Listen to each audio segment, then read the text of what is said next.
Hey there, fellow Dice Masters. This is Diane, and welcome back to DM Dice Masters. Today I'd like to talk about passing priority and what this entails. In Dice Masters, when the active player passes priority to the inactive player, what they are essentially doing is allowing that player the opportunity to use global abilities. During the game, there are two instances when globals may be used by players. The first is during the main step, and the second is during the attack step, after blockers have been assigned. During the main step, the active player performs as many actions as desired before indicating that the inactive player can take an action.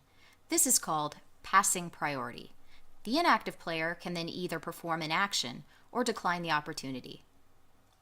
Once both players have passed, no more globals may be used during that step.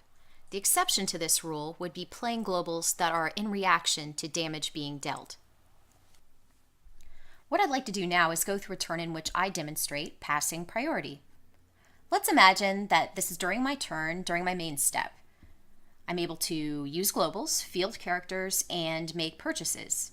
So first I decide to purchase another field agent using the mask and the wild energy. So what I'll do, go ahead, put that in my transition, and put my shield agent in the used pile. Then I decide to field my Black Widow, and I will use my shield to go ahead and pay for her fielding cost. That leaves me 2 bolts left over. So I think I'm going to decide to hold on to these 2 bolts in order to use the global on my Mjolnir or Mew Mew Forged by Odin card to go ahead and ping my Nova human rocket character. It is now at this time that I decide to pass priority to my opponent, allowing them a chance to use global abilities. Now my opponent has a decision to make. Do they want to go ahead and use the 2 masks that are left over in their reserve pool to go ahead and try to use my Professor X global? Or do they want to go ahead and save those masks in case I decide to attack? Looking at the field zone, my opponent can see that I have 3 characters fielded versus their 2. But they also notice that one of the characters I have is Punisher McRook.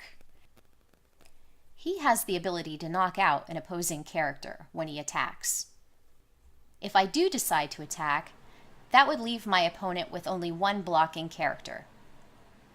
Not wanting to leave himself wide open to my attack, my opponent decides to decline using the 2 masks for the Professor X Global, and chooses rather to pass priority back to me.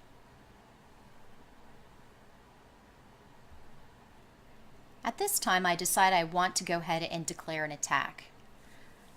So I go ahead and move my attackers into the attack zone.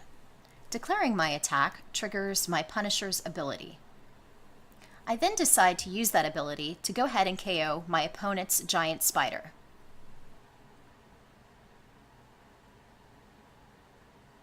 Now my opponent would go ahead and declare his blocker.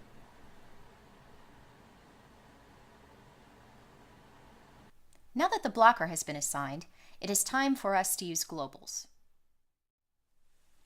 I first go ahead and use the 2 bolts that I kept in reserve to ping my Nova human rocket. That deals my opponent 2 direct damage. And that is all I can do for globals.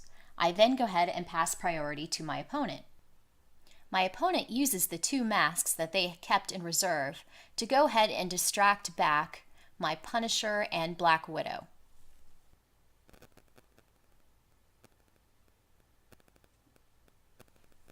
So both of those characters come back into my field zone. And finally, the damage is resolved. My Nova would come back into my field, and the Cockatrice character would get knocked out.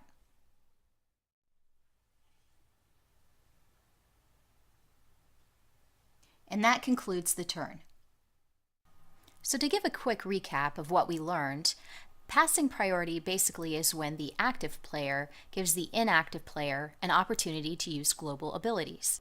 In the demonstration, I showed when globals could be used. The first was during the main step, and then the second time was during the attack step after blockers had been assigned.